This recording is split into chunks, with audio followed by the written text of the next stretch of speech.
Jeff Fillion.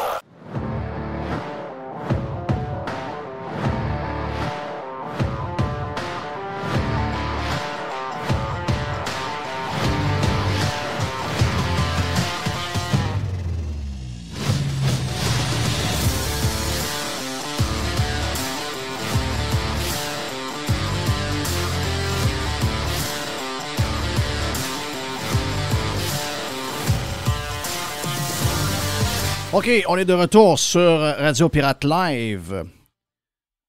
En ce lundi, mon nom est Jeff Fillion. J'espère que tout va bien de votre côté. Jerry, t'es salué, mon ami. Bon week-end, yes? Oui, très beau week-end. Très, très beau Excellent. week-end. Donc, Radio Pirate Live, c'est notre premier. On a fait, on est à, faut le dire, là, on était très loin un de l'autre. Donc, on est dans le studio de Québec pour la gang de Radio Pirate. Yann Sénéchal est stand-by d'ailleurs. Il va être en studio avec nous. Moi, je suis dans un autre studio à 3000 km de là. Et ce matin, on a fait un podcast de 2h30 de temps qui ne sera jamais entendu par personne. Donc, c'est extraordinaire. On a eu un petit... on a fait tous les tests inimaginables, mais il y a une petite patente qu'on a oubliée.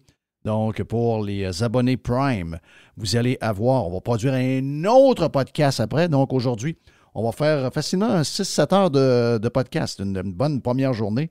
Donc, pour les gens qui sont abonnés de Radio Pirate, soyez patients, vous aurez quelque chose d'ici la fin de l'après-midi pour vous autres. Mais d'ici ce temps-là, on se concentre sur le live. Jerry est là, comme je vous disais, Yann Sénéchal, ça avec nous également. Quoi de neuf pour le week-end? Les bangs étaient excellentes, j'imagine? Alors, les bangs, une batch de Est-ce bangs. qu'on dit un bang ou une bang? Je pense que c'est un bang, mais on peut dire une bang aussi. Je pense qu'on peut dire les deux, pour vrai. Okay, j'avais déjà checké ça. Je pense qu'on peut dire les deux. Un bang, une bang. Mais non, c'est un festival de bang, qu'est-ce que tu veux. À la blague, moi, je fais beaucoup de bang. Oui, pour moi. Mais je m'en sers pour faire des cadeaux puis des affaires. Mais aujourd'hui, des fois, les gens ont moins de temps de cuisiner. Puis là, quand tu leur donnes une douzaine de bangs, ils sont contents. Le monde sont super souriants. Même... Mon producteur, présentement, il attend après sa douzaine de beignes. Donc, c'est les meilleurs beignes au monde. C'est ceux qu'on fait dans la friteuse, style maison. C'est ça qui est super bon. Mais avoue que les gens faisaient... je ne sais pas si c'était une question de... Je ne sais pas si c'était une question qu'on était plus pauvre ou on s'organisait avec un peu moins. Mais, avant, là, écoutez bien ça. Vous allez capoter, là. Avant, il n'y a pas longtemps, là. Il y a peut-être une vingtaine d'années. Les gens déneigeaient leur entrée eux-mêmes. Oui. Hein? Wow! Oui. Yes. Les gens faisaient leur gazon eux-mêmes.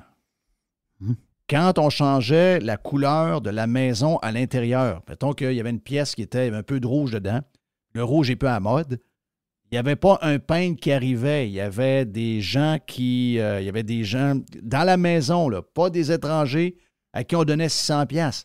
Il y avait des gens qui partaient, ils prenaient un pot de peinture, ils achetaient des pinceaux et ils le faisaient eux-mêmes. C'est incroyable. Hein? Mais ça, c'est arrivé pour vrai. Là. Je t'en rajoute des détails comme s'occuper de ta propre piscine. Oui. Là, mais ça. C'est des petits détails comme ça, mais aujourd'hui, c'est ça. Il y a plein de services qui sont... C'est super bon, là, les services, Jeff, mais c'est plein de choses qu'on ne fait plus. Exact. Donc, il y avait ça à l'époque.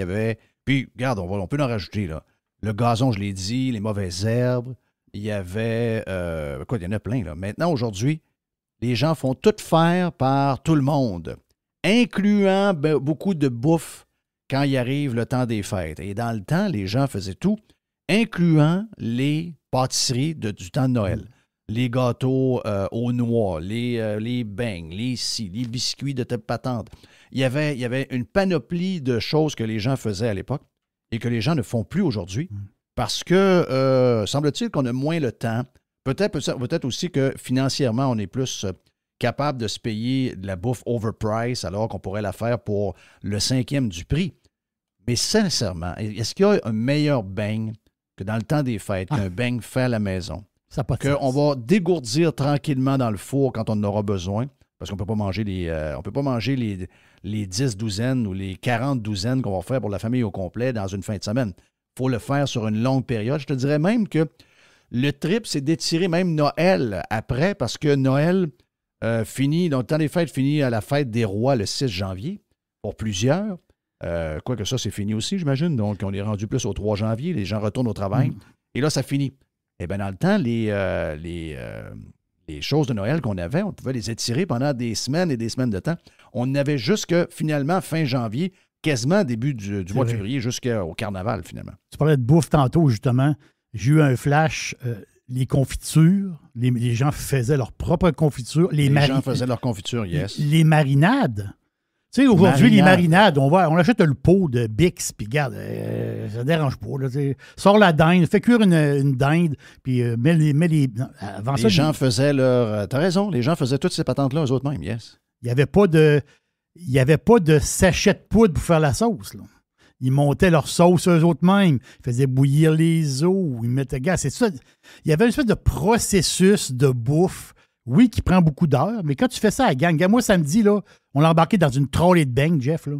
Puis on a eu un après-midi tout à fait comique, là. Ça veut dire, en fin de compte, on l'aurait fait d'autres, là. Et ma fille était là, on a fait des beignes.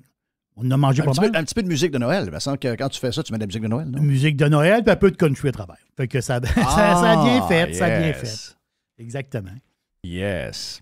Donc, bon week-end, le fun, tiens. C'est ça le temps des fêtes, hein? C'est pour nous redonner nos genres de petites affaires, le fun qu'on n'a pas le temps de faire pendant l'année. Donc, on voit un peu plus le monde. Donc, bon temps des fêtes à tout le monde. Ça sent bien, ça déboule tranquillement, pas vite. On a, 20 jours, une vingtaine de jours avant Noël. Donc, la veille de Noël, même pas 20 jours, 19 jours, on est rendu là déjà. Qu'est-ce qui t'a marqué du week-end, mon ami Jerry? As-tu des affaires qui t'ont marqué spécifiquement, qui sont passées ce week-end? Il y a plein de petites affaires, mais c'est un tweet que j'ai vu passer. C'est un simple tweet. Tu sais que moi, parce que ça vaut la peine d'aller le voir. Quand tu vois quelqu'un voir un tweet, tu dis, va voir ce tweet-là. Ouais, mais non, ça vaut la peine. Même si tu n'aimes pas le basketball. Moi, j'aime le basketball. Puis tu le sais, un gars comme Stephen Curry. Stephen Curry qui est un joueur de basketball tout à fait extraordinaire. Moi, c'est lui qui m'a reconnecté au basketball. Moi j'étais un maniaque de basket. Dans le temps de Chicago, les grosses équipes. Attends un peu. Oui. Je viens de voir ta story avec tes beignes. Oui. C'est extraordinaire. Ah oui. Oui, c'est ma story des beignes. Oh, les trous de beignes sont donc bien hot. Non, c'est la perfection. Là. C'est la perfection totale. C'est la perfection totale. T'es même petite affaire au micro-ondes, juste une petite affaire, puis là, veux pas son congelé. T'es même petite affaire au micro-ondes, puis t'es passes doucement dans le sucre en poudre. C'est débile, là. Moi, je suis pas un gars de sucrage, là. Je suis pas un gars de sucré, là. Je suis pas un gars. Moi, je suis un gars de. Le sac de chips, je vais au fond. Là. Les beignes, les sucreries, le chocolat, de faire la même. J'ai du contrôle. Mais ça, j'avais pas de contrôle. Zéro contrôle. Je peux pas te dire comment j'ai mangé de beignes, je m'en souviens pas du tout. Non, il y a une partie là-dedans que tu vois qu'il y en a eu plus que ça encore. Parce que on a bouffé. Là. Tu sais, les trous de beignes, c'est dangereux. Les trous de beignes, c'est dangereux. Hein? Les trous de beignes, c'est 1, 2, 3, 4, 5. Écoute, tu t'aperçois, non, je suis rendu à 8. Hop, un petit beigne, puis après ça, ouais, un autre petit trou de beigne, puis après ça, hop, lui, il est comme plus rôti un peu. Ah, boum, il vient de disparaître. Je pense que j'ai pris 2 livres en fin de semaine. Je peux pas quoi. Je suis certain de ça. Je suis certain de ça. Oh, regarde. Donc, c'est le tweet, excuse-moi. Oui, mon histoire de tweet. J'ai coupé, j'avais pas vu ta story parce que j'ai été, faut le dire, j'ai été pas mal débranché au cours du week-end, donc j'essaie de me rattraper un peu. Et j'avais pas vu tes images. C'est vraiment hot. T'étais pas mal sur la route, Jeff. Mais ça vaut la peine de voir le tweet. Tu sais, on le sait sur le web, il y a des espèces de montages vidéo, puis tu dis, le vidéo, il est hot, mais en réalité, c'est du montage, puis c'est pas vrai. Mais là, lui, ça, c'est vrai. C'est Sport Illustrated qui met un bout d'entraînement de Stephen Curry. Stephen Curry, je vous le présente, c'est le roi du shot de 3 points. Au basket, quand tu es loin, quand tu es en dehors du cercle et tu lances, mais c'est pas 2 points que tu fais, c'est 3 points. Donc Curry, lui, c'est un genre de magicien. Il me fait connecter avec la NBA. J'étais un fan fini de la NBA. Curry, son charisme, puis toute son histoire, sa famille, sa mère, tout des choses. Mais son jeu, lui, il a changé le basketball d'une manière. Il a changé le basketball, il faut le dire. Le basketball moderne, lui qu'on connaît. Et vous irez voir le tweet de Sport Illustrated. Curry, il est sur le terrain de basketball, il est sur le court, et il est dans le fond du terrain. Il prend un ballon, comme ça, il shoot à l'opposé complètement. Là. Il fait le terrain au complet. Il shoot, il en rentre un. Il shoot, il en rentre deux. Il en a rentré 5 en ligne. Arrête. 5 en ligne. Wow. C'est sauté bien raide, là. C'est sauté. C'est présentement Curry, dans l'histoire de la NBA, OK, il y a 3224 tirs de 3 points qui ont été payants. Il a lancé 7500 fois. Donc, il y a un taux de réussite de 43 % en jouant dans la NBA. Pendant le jeu, 43 % du temps, il fait quand il shoot. C'est capoté, là. Il est premier dans l'histoire du basketball. Mais allez voir, ça vaut la peine. Allez voir le tweet de Sport Illustrated, allez voir Curry. C'est pas arrangé, là. Ben, je te dirais que ça fait un peu... C'est de la... Jeff... Ça change les idées de voir ce genre de patente-là. Ça change les idées. Il y a tellement d'affaires bizarres qui se passent en ce moment que de voir des petites affaires le fun de même, c'est toujours bien drôle. Puis ça change un peu de tous les sujets parce que me dire de quoi... Il y a énormément d'anxiété au pied carré en ce moment avec le début de la COP 15. Nos médias sont en feu. C'était peurant. Je ne sais pas c'est quoi le but ultime, mais en tout cas, moi, je sais bien que si j'ai un but dans la vie, c'est de vivre le plus longtemps possible et de tirer le plus de joie de ce qu'on est capable de vivre à chaque jour. Il y en a, on dirait que le but, c'est de nous contrarier tellement, de nous mettre tellement dans le trouble avec nous-mêmes, d'être mal, d'être ce que nous sommes, etc., qu'on a comme l'impression que leur but ultime, c'est que finalement, on se flingue toute la gang. Mais je peux juste vous dire une affaire, ça n'arrivera pas, OK? On va vous flusher avant que ça arrive. Donc, ça fait du bien de voir des petites histoires de même, puis je sais qu'il y en a eu dans le soccer. Tu m'as envoyé en fin de semaine des photos de... Écoute, j'essaye. J'aimerais beaucoup, je vous le dis, là, j'aimerais beaucoup être un genre de passionné de soccer. J'essaye un peu. Ça, je vais vous dire de quoi, ça ne rentre pas bien. Non, c'est pas évident. C'est pas évident. Quand c'est sûr que le soccer... Je ne sais pas. S'il y avait un piton quelque part, une app que je pouvais acheter ou un abonnement, puis ça me donnait le goût de suivre les matchs et de m'y intéresser, je l'achèterais. Même, ça coûterait 100$ pour l'abonnement pour une patente, puis automatiquement vient avec ça le goût de suivre, puis d'embarquer, puis de comprendre toute la frénésie alentour de ça. Je le fais, j'aime les événements sportifs, j'aime toutes les histoires à travers les patentes de sport, mais malheureusement, regarde, j'ai pas ça en dedans de moi. Par contre, toutes les affaires alentour du soccer. Tu m'as envoyé une photo de le gars de l'Argentine qui... C'est-tu le gars que tu m'as parlé qui reste de jouer à Miami avec Beckham, ça? Exactement ça, Lionel Messi. Qui est on va le dire, qui est en fin de carrière, on va le dire en parenthèse. C'est-à-dire c'est un gars de 35 ans. Là. C'est milieu trentaine. Donc, Messi, parce que je t'ai envoyé une photo, c'est que c'est sa femme qui est tout à fait... Elle est extraordinaire. Elle est extraordinaire. Magnifique. Antonella Roccuzzo. On peut la suivre sur Instagram. Ça vaut la peine de suivre Antonella Roccuzzo. Mais l'histoire d'amour entre ces deux personnes-là est unique. Ils se sont connus dans une petite ville d'Argentine, se sont connus. Écoute, il y avait peut-être 15 ans, 16 ans ou à peu près. Ils se sont connus, ils étaient amis, même peut-être un peu plus qu'amis dans le temps.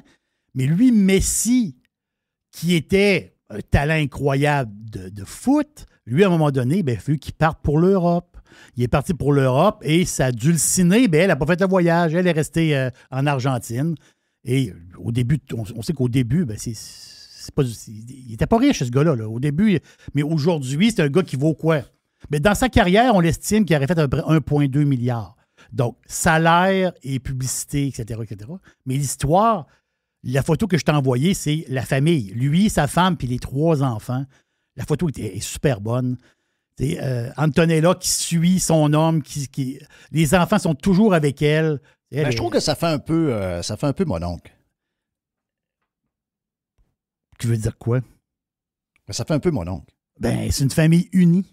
C'est une famille unie Ben, c'est ça. Ça fait un peu. d'un gars de 35 ans avec une fille de 28 ans, 3 enfants. Ben, c'est ça. C'est ce que je dis, c'est que ça fait un peu. Ça fait un peu vieux. Ça fait un peu mon oncle. J'ai pris un tweet ce matin de Marc Cassivi. C'est pas quelqu'un de connu, là. C'est un journaliste au journal. C'est un journal un journal anxieux et éco-anxieux, le journal La Presse, qui est devenu une méga cochonnerie. Et le gars, il dit, ouais, être anti-woke, c'est un peu mon oncle. Mais c'est parce que je pense qu'il n'a pas saisi. Être anti-woke, c'est pas être anti-woke. C'est quand on se lève devant les woke. Moi, j'ai pas le goût que les woke n'existent pas. J'ai pas le goût que, mettons, les hyper marginaux qui trouvent leur voie avec. Tu sais, moi, si une fille, là, elle a la même coupe de cheveux que moi, puis elle est heureuse, puis qu'elle marche comme moi, puis qu'elle s'habille comme moi, puis c'est comme ça qu'elle est heureuse, puis que finalement, elle a dit je suis ni il, je suis ni elle, je suis ni rien. I don't fucking care, OK? Ça me dérange pas 0, 0, 0, 0. Mais c'est que dans l'époque aujourd'hui, c'est que des gens comme nous, qu'on considère comme étant des anti-woke, c'est que nous, on a encore le goût de voir des histoires à la Lionel Messi. Exactement. C'est-à-dire que la réalité, ce n'est pas des gens qui sont des marginaux. Il y en a peut-être dans une ville de 3 millions, 75, puis qu'on a l'impression, quand on écoute la TV, parce que les grandes compagnies se sont tournées vers ça. Donc, toutes les grandes compagnies sont devenues maintenant méga woke. Et on a l'impression que dans ce qu'ils nous offrent, c'est pas nous autres qui parlent, c'est toujours à des gens très différents de nous. J'ai pas de problème, est-ce qu'il y a des gens différents de nous, mais ça peut pas être dans la vie de tous les jours ce qu'on nous montre, comme si nous, maintenant, on était les marginaux, puis on était les gens qui n'existent plus. C'est le feeling que nous avons. Donc, c'est pour ça que je te faisais ce clin d'œil-là. Je trouve que Lionel Messi et sa femme, c'est une esti de belle histoire. Parce qu'il va vous dire pourquoi c'est une belle histoire. C'est parce que c'est une belle histoire parce que ce gars-là étant très riche et très populaire, c'est un gars qui pourrait être tout partout avec plein de madames. Oui. C'est un gars qui, peut-être qu'il l'a fait on the side une couple de fois, je ne connais pas sa vie, je connais pas tous les détails de sa vie, mais les images que ces gens-là nous montrent, elle qui pourrait avoir des bonnes, qui pourrait avoir un butler, qui pourrait avoir un paquet de monde qui s'occupe de ses enfants, mais elle est continuellement avec ses enfants tout le temps. C'est sa famille qui prime en premier. Mais ils n'ont pas eu d'histoire. Je te dis, là, je suis un peu... je te on s'entend que si elle en avait eu, on l'aurait su. Hein? Ah bon, exactement. Mais, oui. Mais c'est le modèle pour le peuple argentin, en premier. Un modèle pour mais le peuple argentin, c'est un peuple woke, ça? Non, c'est pas un peuple woke. Pourquoi? Ils mangent beaucoup de viande, les gens. Oui, ils adorent le bœuf. La famille, la religion, c'est important pour eux. OK, voilà. OK. Je sais que vous entendez ça, puis ça vous pue au nez. Oui. Mais le wokisme est arrivé avec la perte de la religion. Et la nouvelle religion, c'est le wokisme. C'est une autre forme de religion. Comme l'éco-anxiété, c'en est une, comme toutes les histoires green. D'ailleurs, les Greens sont très, très, très stressés en ce moment de voir qu'ils sont en train de se faire voler le podium par la gang de woke, même si les woke sont tous éco-anxieux à peu près. Il y a tout un mélange là-dedans, mais il y a une course à qui va prendre la place de l'Église. Je sais que Lucien Bouchard en a parlé. Il dit, dans la censure, il dit, on est en train de créer au Québec, il dit, on est en train de créer... Ça fait toujours rire de voir que finalement, Lucien Bouchard sort à un certain moment donné, alors que pendant 2 ans et demi, ces gens-là ont été complètement silencieux. Et alors que tous nos droits fondamentaux étaient complètement bafoués. Là, aujourd'hui, on sort parce que des fois, il y a des profs universitaires ou quelqu'un qui ne peut pas être vu dans une conférence, mettons Mathieu Bock-Côté, etc. Quand c'est quelqu'un proche de la gang qui est censuré, là, ça commence à les déranger. Quand c'est quelqu'un du peuple qui fait de la radio dans le fin fond d'un village à Québec, ça les dérange un peu moins. Mais ce que je veux dire par là, c'est que ce que nous voyons en ce moment, c'est la naissance d'une grande religion. Et la religion qui est en train de prendre la place de celle qui était là avant, on pensait s'être débarrassé de quelque chose de grave. Excusez-moi, vous êtes en train de créer quelque chose qui va être encore pas mal plus grave parce que la vie du monde ordinaire est en train de disparaître. Et c'est pour ça que cette histoire-là, c'était mon clin d'œil. Je te disais que c'était une histoire de bonhomme. C'est une belle histoire. C'est une belle histoire. C'est des teenagers qui se sont connus alors qu'il n'y avait pas de maudite scène, que Voilà. un rêvait de devenir un grand joueur de soccer. Elle devait rêver à être quelqu'un, je ne sais pas moi, une infirmière ou quelque chose. Elle n'a pas eu besoin de le faire finalement parce que son chum est devenu tellement riche qu'elle peut s'occuper d'elle-même et de ses enfants à longueur de journée, tant mieux pour elle. Mais c'est une belle histoire. Il y en a pas. Ça, c'est une histoire traditionnelle. Et je sais que dans le temps de Noël, c'est là où on parle des traditions, puis je sais que ça fait chier beaucoup de monde le temps de Noël justement à cause de ça. La vraie vie, là, n'est pas plus compliquée que ça. Là. La vraie vie, c'est pas l'anxiété d'avoir peur de mourir demain matin du climat. C'est pas une anxiété par rapport au chauffage non plus qu'on va se mettre dans nos maisons. Les affaires simples sont pas loin de nous.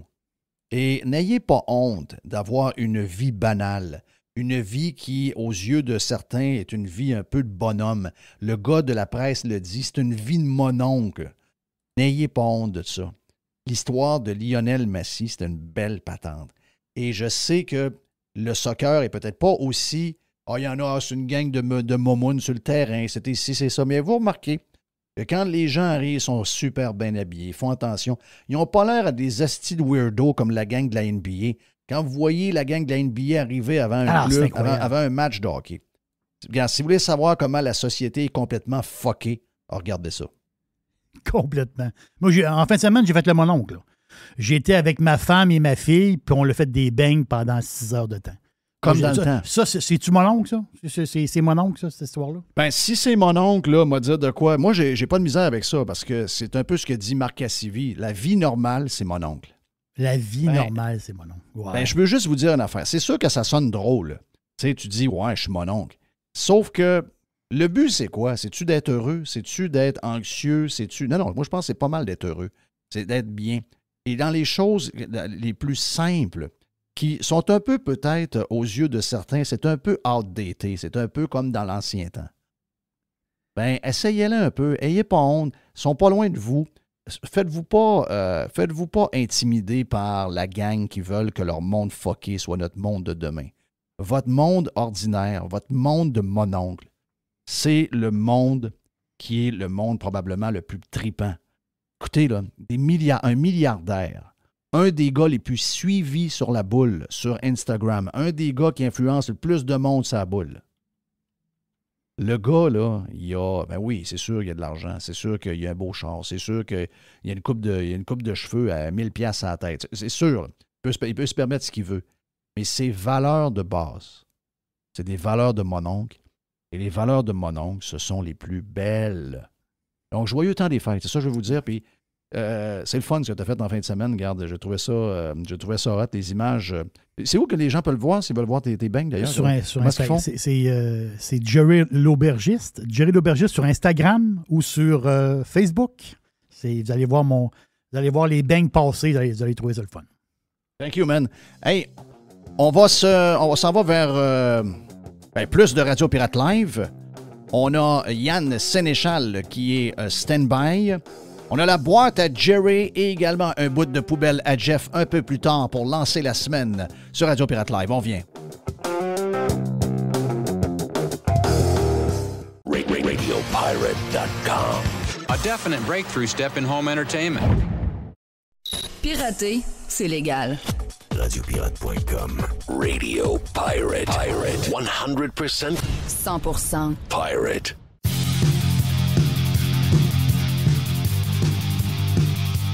OK, Radio Pirate Live. En ce lundi, Yann Sénéchal. Yes, ça va. L'actualité était bonne pour le week-end. Ça a commencé vendredi avec Fitz qui a fait... on va le dire, il a fait un fou de lui. Là. Fitz qui donne. Je ne sais pas ce qui se passe dans leur tête, la CAQ, mais m'a dit de quoi. Je ne sais pas qui leur a donné le but ou le go pour commencer. Le go, on n'a pas de jeu de mots, là, mais on dirait qu'on veut écœurer le monde. À chaque jour, il n'y a pas une journée qui arrive sans que la CAQ n'ait pas envie de nous écœurer sur quelque chose. Ben, honnêtement, je les sens, un, malhabiles, puis deux, sont plus tata qu'on pense, sérieusement. Là. Le mythe d'Hydro-Québec s'est bâti au Québec. Là. Les Québécois adorent Hydro-Québec. Demande-moi pas pourquoi. C'est un monopole étatique qu'il nous faut. Je le comprends pas, mais regarde. Les Québécois... Est-ce que je peux te compter une affaire vite sur Hydro-Québec? Vas-y. On a calé, nous autres, en principe, notre maison serait démolie là si on n'avait pas eu une histoire de la CPTAQ qui est arrivée un peu à la fin, qui nous retarde d'à peu près 3 mois, donc c'est une belle histoire. Quand tu tombes dans les histoires du gouvernement, tu sais quand ça commence, tu sais jamais quand ça finit. Mais, regarde, il faut le faire, là. Sauf que Hydro-Québec, on leur a demandé d'aller débrancher il y a une ligne là, entre le poteau et la maison avec un compteur et tout. Donc, cette maison-là va être démolie.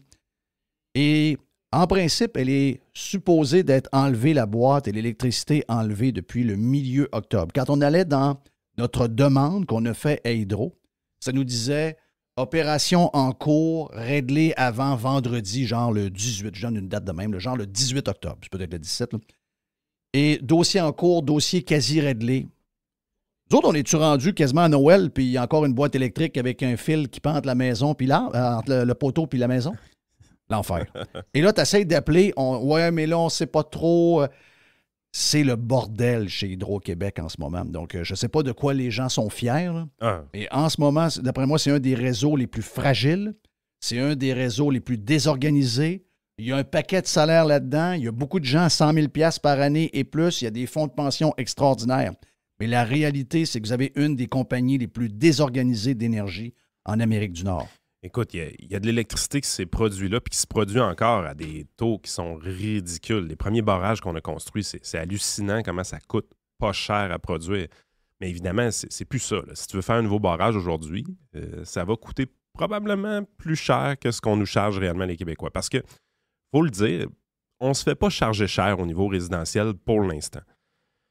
Par contre, je pense qu'ils ont l'intention de changer ça un peu dans le futur. Puis changer ça d'une manière un peu sournoise. Parce que si demain matin, on le sait, là, toutes les fois qu'on arrive avec la Régie de l'énergie au mois d'avril, là, puis on veut augmenter les taux d'électricité, les gens capotent. Michel Girard fait un article, puis ça n'a pas de bon sens, puis c'est difficile également au niveau fédéral d'augmenter le taux de tarif d'électricité à tout le monde sans se faire couper trop sa péréquation. Il y a un enjeu là également de ce côté-là. Par contre, si tu réussis à créer une division entre les Québécois, tu sais, il y a les bons Québécois. Ah oui? Oui, ceux qui font leur vaisselle à minuit, qui lavent leurs jeans une fois aux 15... à toutes les fois qu'ils portent les jeans 15 fois, là, ils les lavent. Ça, c'est des bons Québécois. S'ils mettent leur... Sauter de douche au-dessus. Aussi, on parle de sauter des douches. J'ai vu ça aujourd'hui. Sauter des douches, t'es un bon Québécois si tu sautes des douches. Tu sais, je veux dire, on glorifie Québec solidaire encore, là. Désolé. Mais t'es vraiment dans un mood où est-ce que là, on est en train de créer une division entre les bons Québécois responsables et les tatas. Puis là, les tatas, eux autres, on veut probablement leur charger plus cher. Fait que là, c'est quoi les tatas? Ben, t'as ceux-là qui ont des grosses maisons. Okay? Ceux-là qui ont des grosses maisons, ça, c'est des méchants riches. Tu peux les taxer plus. Fait que dépasser une certaine limite de consommation, probablement qu'on va vouloir charger plus. Puis là, évidemment, on veut amener une certaine tarification horaire, probablement. On veut, ben là, si tu consommes à 5 heures là, le soir dans la période de pointe, t'es un tata. On va te charger plus cher. Oui. Fait que tu sais, on sent qu'il y a une tentative d'augmentation des tarifs. D'un côté, t'as Fitzgibbon qui va de ce côté-là. T'as François Legault. Lui, ce qu'on sent, c'est qu'il aimerait peut-être ça, construire des barrages. Tu sais, le Legault 1, Legault 2, Legault 3, ça ferait bien pour François Legault. Il aimerait ça, avoir ça comme legs. Tu sais, ça tire de partout présentement. On dirait qu'ils essayent de construire un narratif. Puis la seule chose qu'ils ont trouvé de bâtir leur narratif, c'est les clowns en France qui portent des cols roulés présentement comme ils portaient le masque pendant la COVID. Il y a du virtue signaling qui se passe en France présentement. Mais c'est quoi le lien? Je comprends là, qu'on a toujours eu un genre de... pour des raisons là, qui ne sont pas très culturelles. Là. Il y en a qui pensent que parce qu'on parle les deux français qu'on est culturellement reliés. Là. Mais je pense qu'on est plus nord-américain qu'on est français. Mais je comprends là, qu'il y a quelques artistes qui réussissent à l'autre bord, puis il y a quelques Français qui viennent ici. Mais c'est quoi l'attachement de la CAQ avec tout ce que Macron raconte depuis à peu près quelques années? On a l'impression de, si on écoute ou on lit des médias francophones, on a l'impression que ce qui se dit en France, alors que leurs problèmes sont loin d'être les nôtres, puis on n'a pas les leurs non plus, on n'a pas en même place 000, mais on a l'impression que les liners utilisés par Macron et sa gang sont toujours récupérés. C'était le cas pendant la COVID et ça l'est encore aujourd'hui. C'est quoi ce lien-là avec la France? au niveau politique.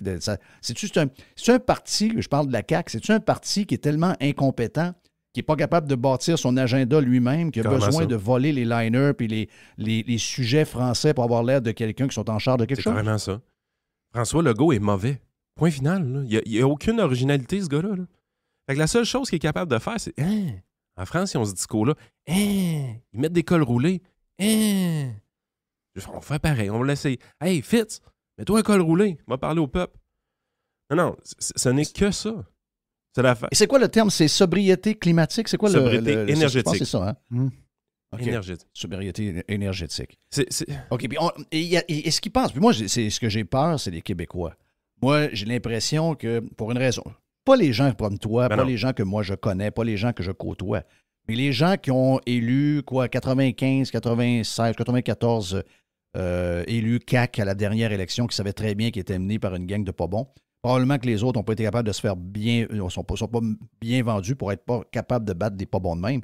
Mais j'ai l'impression que les Québécois, on aurait une élection demain matin, malgré ce qu'on nous annonce, malgré le fait qu'on voit qu'on va se faire probablement bouffonner au niveau énergétique, on va se faire bouffonner partout. J'ai l'impression que les Québécois, s'il y a une élection demain matin, mettons le 4 février 2023, il y aurait encore 100 sièges caquistes.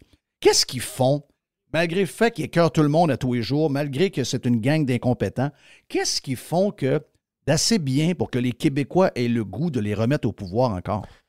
Ben, là-dessus, je suis obligé de dire, j'ai l'impression qu'ils l'échappent un peu puis qu'ils ont mal gagé leurs affaires, puis je t'explique. Normand Mousseau passe à Radio-Canada en fin de semaine ou peu importe. Là. Il fait vraiment une bonne entrevue pour défendre, pour dire carrément que Fitzgibbon est dans le champ. Le point de Normand Mousseau est extrêmement simple.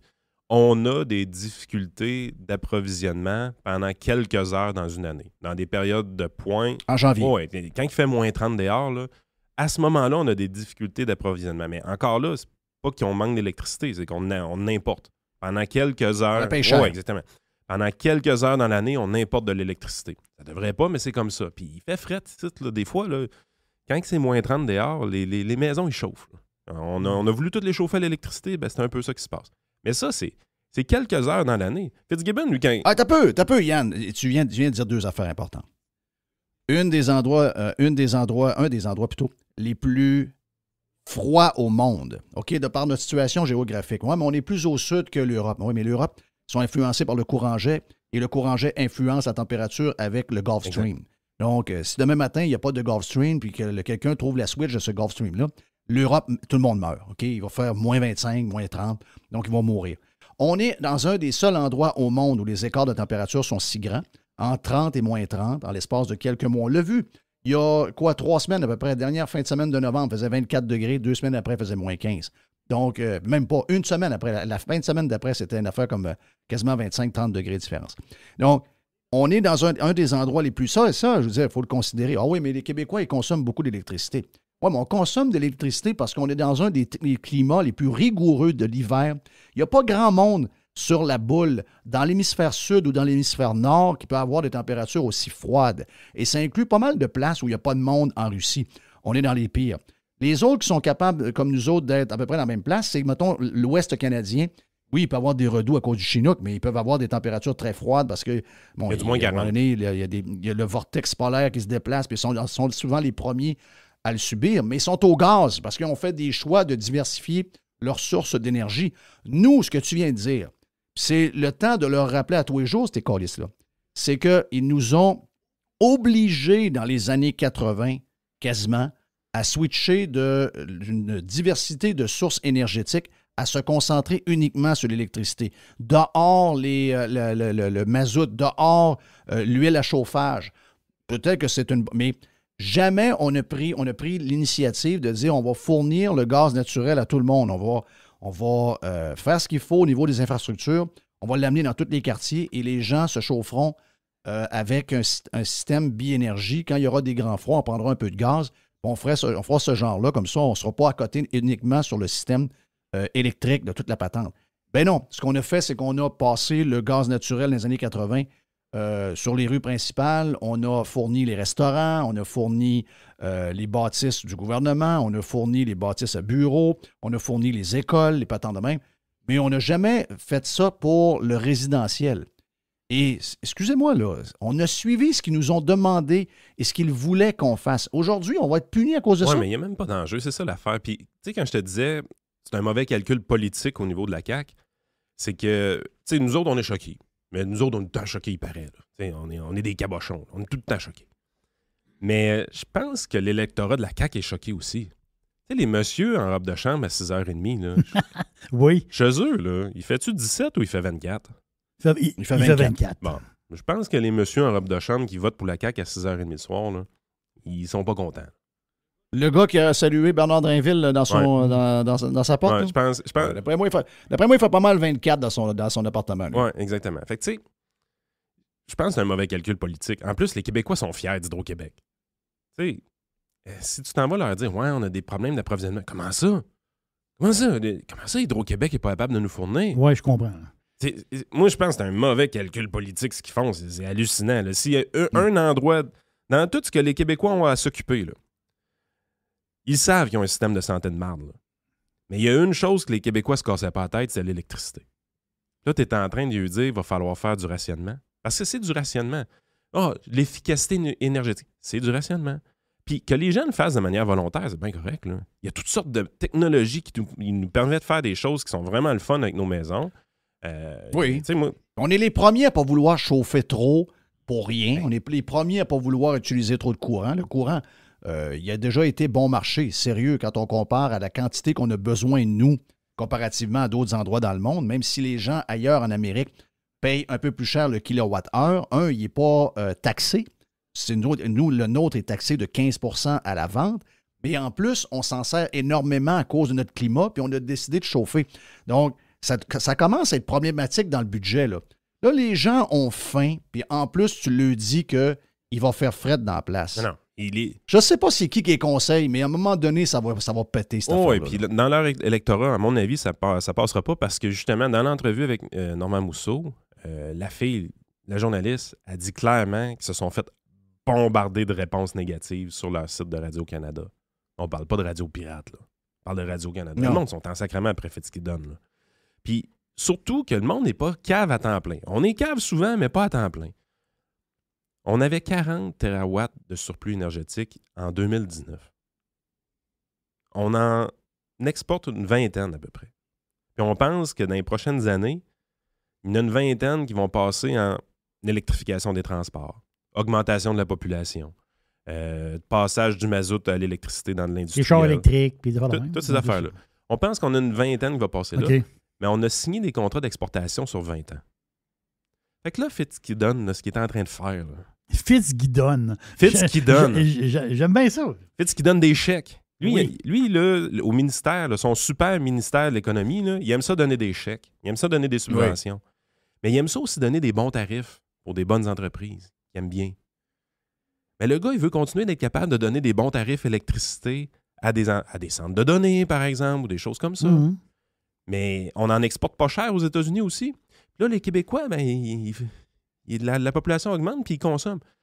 À qui on demande de se serrer la ceinture dans tout ça? Aux citoyens.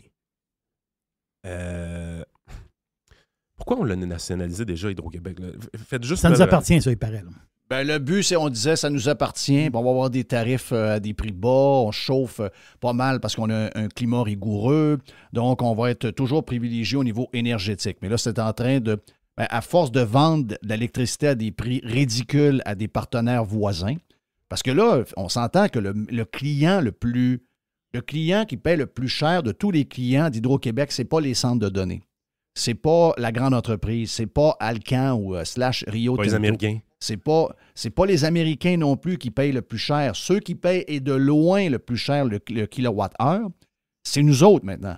Et là, c'est nous autres qui va se faire demander de ultimement, ils veulent se dire menaces. Ils vont le faire comment? Je comprends qu'on a un compteur intelligent, mais je veux dire, est-ce que le compteur intelligent est capable de faire la différence entre l'énergie qu'on donne à une cuisinière, puis à du chauffage, puis à la lumière ou à autre chose, la télévision, ou encore le lave-vaisselle? Mais n'oublie pas que Hydro avait le programme ILO aussi. Les appareils intelligents là, que Google a développés, là, les Nest, là, par exemple. ILO, c'était ces appareils-là qu'on voulait subventionner pour que ça rentre dans nos maisons. Il y avait une petite switch avec Hydro-Québec. Moi, ce que j'ai dit ce matin sur Radio Pirate Prime, j'ai dit, si vous avez l'intention de changer pour un genre de système peu intelligent à l'intérieur de votre chauffage, n'allez pas avec ceux d'Hydro. C'est là qu'ils vont vous pogner par les chenolles. Ils ne sont pas trop stables. Ils sont pas trop stables. Mais je pense qu'ils font fausse route. Je pense que le backlash va être quand même très grand dans la population québécoise. J'ai des forts doutes qu'ils vont réussir à mettre leurs choses de l'avant. Parce qu'on la voit, la tentative. Là, les petits vertueux, ils sortent. Là. Mais quoi, là, on n'est pas obligé de se promener en T-shirt dans nos maisons. Là. Puis c'est quoi le problème? Là? On est-tu vraiment obligé d'être nu-pieds sur notre plancher? Puis il me semble qu'un lave-vaisselle, ça se programme facilement à minuit. Il est où le problème? Là? Les pirates qui chiolent encore, là, il est où le problème? Est-ce qu'ils vont nous libérer au niveau de... Est-ce que je peux, mettons, je suis en campagne. Est-ce que j'ai le droit de m'installer pas une hydrolienne dans l'eau, mais une éolienne sur mon terrain et la brancher après ma patente de courant dans la maison? Je sais pas. Ben, je pense que Jerry a la réponse. C'est non. T'as pas le droit? Non, tu ne peux pas te connecter sur le poteau de l'hydro. L'énergie rentre chez vous, elle ne peut pas sortir. Il y a un sens. OK, tu peux pas fider le réseau Non, tu peux pas. Mais Alcan, un peu, eux autres, de leur côté. Ils produisent l'électricité, puis ils ont le droit d'en redonner aux régions. Oui, mais toi tu peux pas. Mais... Même chose pour... tu sais, c'est drôle, hein, parce que vous savez que les panneaux solaires, entre autres, mettons, en Allemagne, l'Allemagne, leur climat au niveau du nombre d'heures d'ensoleillement, il est moins bon que le nôtre. Là. Et pourtant, ils en ont fait... C'est des erreurs, là. Vous allez me dire qu'ils ont essayé de compenser tout ce qui arrive avec... tout leur programme un peu débile de green au niveau de l'énergie, c'est en train de lui péter dans la face. L'antinucléaire européen, il nous a pété dans la face. Là. C'est ça. Mais nous autres, là, je veux dire, moi, des panneaux solaires, là, je suis en construction de maison. Je vais avoir un toit de probablement 12 pieds, 15 pieds par 60 pieds sur lequel je peux mettre des panneaux solaires. Partout ailleurs, on m'offre des panneaux solaires, ils nous les financent, ils nous les installent, ils se branchent dessus, ils te donnent un abonnement par mois. Tu as un contrat de 10 ans. Finalement, quand tu arrives à la fin de l'année, tu gagnes peut-être 1000 piastres d'énergie par rapport à ton bill précédent. Mais je vois aucune campagne du genre au Québec. Venez pas me dire que c'est parce qu'il n'y a pas de soleil. C'est pas vrai. C'est prouvé qu'on est mieux équipé au niveau soleil que bien des pays qui poussent énormément. C'est tout du pognassage de poche par Hydro-Québec et le gouvernement qui veulent qu'on soit des esclaves de cette patente-là. Et là, en plus, qu'on n'a aucun moyen de subvenir à nos propres besoins en énergie parce qu'on a l'air à des bandits, eh bien, ils veulent... Puis tu as raison. Moi, je pense qu'ils sont en train de peser sur tous les mauvais pitons. Mais j'ai hâte en sacrement que les Québécois se réveillent. S'il y a rien que des pirates qui chiolent, eh bien, sacrement, il y a rien que des pirates puis ta gang. Mais c'est souvent la même gang, là. Ça veut dire qu'il y a rien qu'une gang d'allumés. Les autres, c'est des sacrements d'endormis. Puis moi, je te le dis, avec un bulletin de vote, les Québécois me font peur. As-tu déjà vu une pétrolière t'envoyer une communication écrite ou courriel ou même une promotion pour te dire... Utilise moins de gaz. Serais-tu capable, pour polluer moins ou pour utiliser moins d'essence, saviez-vous que vous pouviez rouler 100 km/h sur l'autoroute au lieu de 120? J'ai jamais dit ça. Il dit, regarde, peux-tu t'acheter le plus gros truck possible que je vende de plus de gaz? Mais Fitz, là, Fitz, il y a un bout qui a oublié Fitz. Puis ça, c'est normal, parce que quand tu es au gouvernement, tu es dans une espèce de royaume un peu. Tu es dans une grosse bâtisse, puis tu vas manger des bonnes bouffes, puis tu voyages en limousine. Tu sais, à mon avis, il y a comme une espèce de distorsion de la réalité. Monsieur Pizza, j'ai vécu en Chine, Monsieur Pizza. Oui, c'est ça. Ouais. Faisait froid en Chine, Monsieur Pizza. Oui, c'est ça. Mais tu iras dire ça à ceux qui vivent en logement, dans des logements mal isolés. Beaucoup de logements. La ville de Montréal, c'est des cabanes mal isolées. Là. On va entendu. Ici, à Québec, on en a pas mal aussi. Mal isolés. Puis, by the way, il n'y a pas grand monde qui ont des lave-vaisselle là-dedans. Là. C'est une gang de pauvres dans des logements mal organisés. Puis, une bonne gang là-dedans qui vont lavomat. Là. Ils n'ont pas de laveuse, pas de sécheuse. Eux autres, là, tu vas leur faire monter leur prix de chauffage dans une patente mal isolée. Oui, mais mec, Québec solidaire réussissent à convaincre les propriétaires de ces logements-là de geler leur loyer. Là. Ça va tout être rénové, Jerry. Tu savais pas? Oui, c'est sûr. C'est sûr que oui. Les pauvres n'ont pas les moyens de payer. Parce que, automatiquement, si tu mets l'électricité beaucoup plus chère dans ces logements-là, le pauvre, il ne peut plus payer. Là. Le pauvre, il n'a pas d'argent. Là. Le pire, c'est que quand le tu pauvre, regardes... il n'a pas d'argent. Il ne peut pas donner ce qu'il n'y a pas. quand tu regardes la consommation électrique résidentielle au Québec, depuis 2019, c'est assez stable, malgré le télétravail. Donne un exemple. Moi, là, dans ma maison, je travaille presque tout le temps à la maison maintenant. Donc, je suis là. Je peux pas baisser le chauffage pendant le jour. Je suis là. Oui. Il y en a combien de gens comme ça? Il y en a une tonne. Ben, on ne voit pas de différence de consommation entre 2019 et 2022, 2021. À un moment donné, tu es là, tu te dis, crime, ça se peut-tu qu'il se passe de quoi qui fonctionne quand même? Ça se peut-tu que l'efficacité énergétique, les Québécois le font déjà? Moi, je pense que ça se peut. C'est sûr que le bureau vide, là, l'étage vide, pas d'employés, ils ne chauffent pas pour rien. Là. Ils mettent ça au minimum. Là. Oui, mais ça, c'est le commercial. Moi, je te parle du Dans résidentiel. le commercial, il ne doit pas chauffer bien. Ce qui était dans le commercial est rendu dans le résidentiel. En fait, cet exemple-là, je l'ai déjà eu. Quelqu'un qui me parlait du papier de toilette. Tu sais, quand tu vas dans un commerce, là, le papier de toilette, c'est cheap, du papier sablé. Oui. Ben, c'est pas le même que le monde s'achète dans leur maison. Ben, une des raisons pourquoi il y avait une pénurie de papier de toilette, c'est qu'il y a eu un changement dans les habitudes de consommation. Le papier sablé, il s'accumulait dans l'entrepôt, puis le papier de toilette plus résidentiel, lui, il sortait vite. Quand on est passé plus en télétravail ou des affaires de même, le monde n'allait plus aux toilettes au travail, il allait aux toilettes à la maison maintenant. Oui.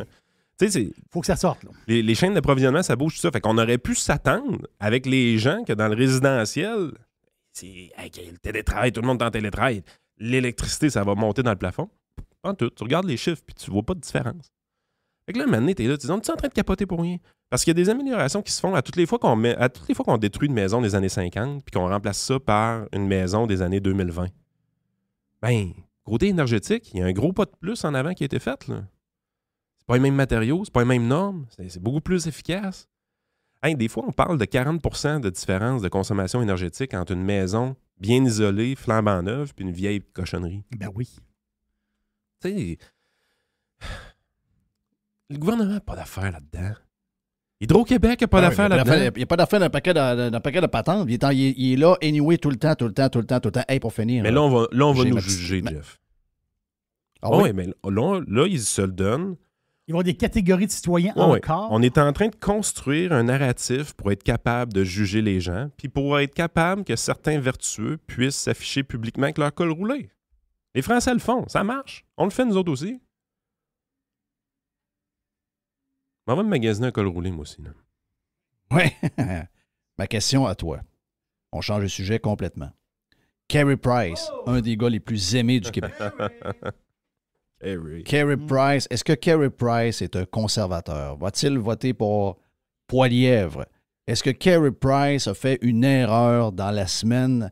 D'abord, est-ce que Carey Price est au courant? Là? Je veux dire, Carey Price, il y avait 2-3 ans quand c'est arrivé cette histoire-là, puis il restait à British Columbia. Est-ce que le timing de Carey Price sur le port d'armes sur le droit d'avoir des armes pour les chasseurs est comme mélangé dans l'histoire du contrôle des armes au Canada, puis c'est les chasseurs qui vont en payer le plus le prix. Est-ce que Carey Price s'est mis dans le trouble? Est-ce que l'histoire d'amour entre Carey Price et les Québécois est maintenant chose du passé? Première des choses, je pense qu'il s'en sac carrément. Premièrement. L'amour des Québécois, Carey Price, il n'en a pas grand-chose à foutre dans ma tête, là. Puis il a raison. Je veux dire, les armes à feu au Québec, là, quand tu regardes les stats, là, on n'a pas un grand problème d'armes à feu. Oui, il y en a des homicides. Là. Chaque homicide, c'est un mort de trop. Mais c'est en grande diminution.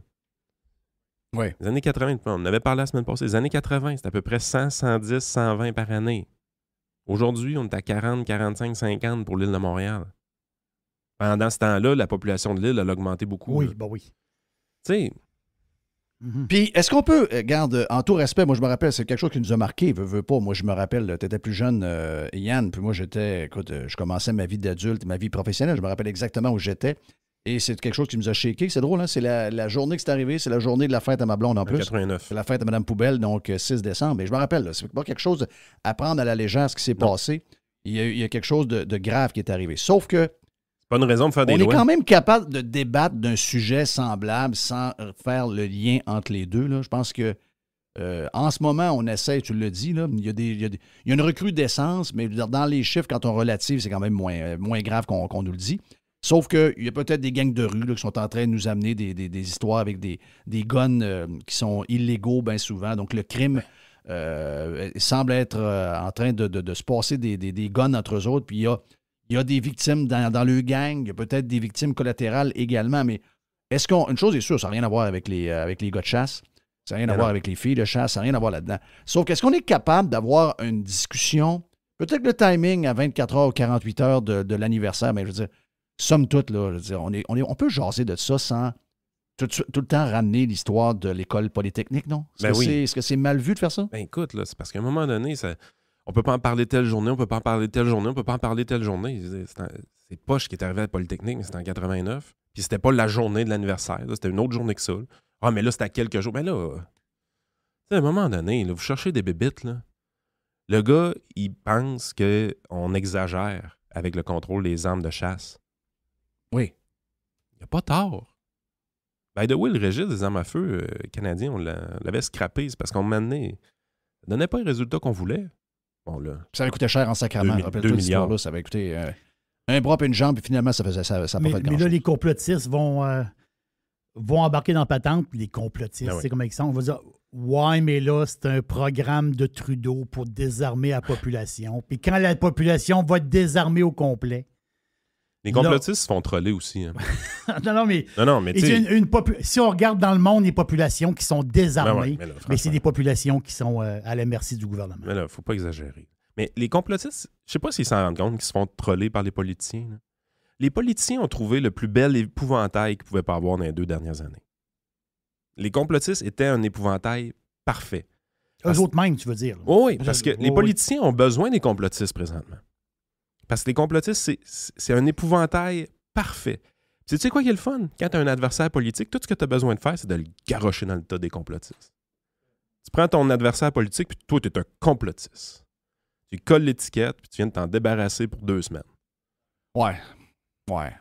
C'est juste à ça que ça sert.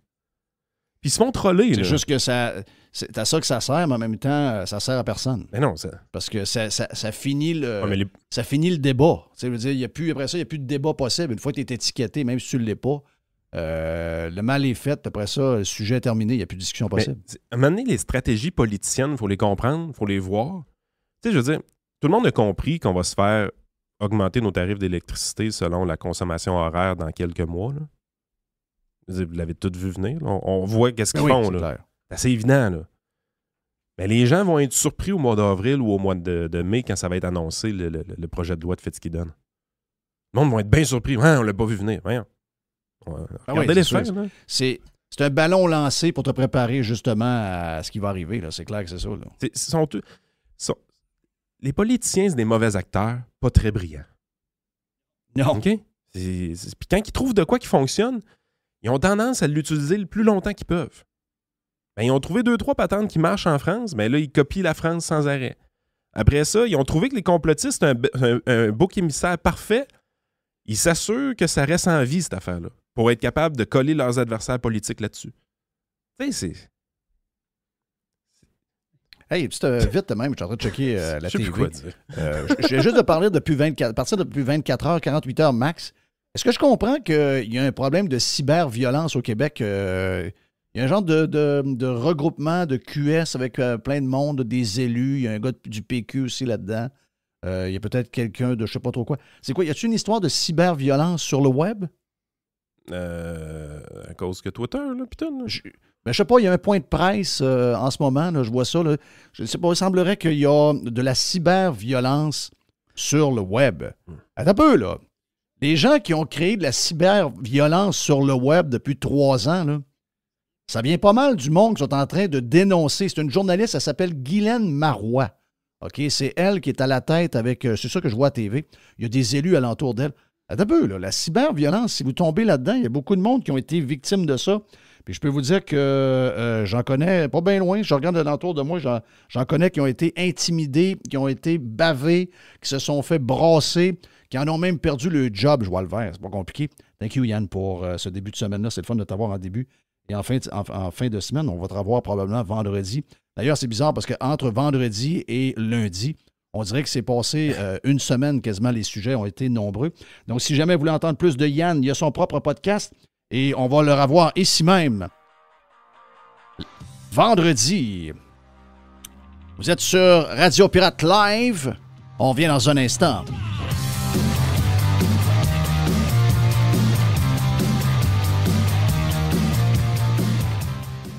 Évasion. Révolution. Domination. Radio Pirate. Spread the word. I love it. Radiopirate.com. Radio Pirate.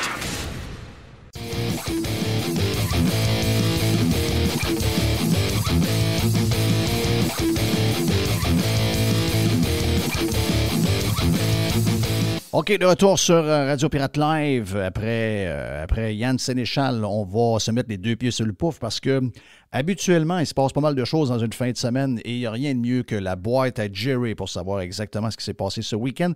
Qu'est-ce que tu as dans ta boîte, mon ami Jerry? J'ai une patente, j'ai des affaires de bouffe, en fin de compte. Moi, je parle juste à la bouffe. Je me fais agacer avec ça. Oh, Jerry, la bouffe, oui. C'est une image que j'ai vue sur Facebook. Je ne t'en ai pas parlé la semaine passée. Mais le gars, il est allé faire quelques emplettes, tout simplement, au supermarché. Tu sais, tu vas au supermarché faire le marché, mais il y a toujours une petite saucette à un moment donné, il achète 2, 3, 4 affaires. Tu sais, tu passes. Puis, le gars, il achète un 2 litres de lait. Tu sais, la petite cruche en plastique, là? Le 2 litres, hein? 2 litres de lait. Il achète un pain baguette. Il achète une baguette. Il achète un petit cop, autrement dit, de tomates. Ah, je l'ai vu, cette image-là. Oui, les tomates cerises. Tu sais, les tomates cerises, là, le petit cop, là, en fin de compte, de tomates cerises. Après, 3 $ chez Panier Extra. Voilà. Il achète une boîte de roquettes, tu sais, de la salade. Il achète de la roquette.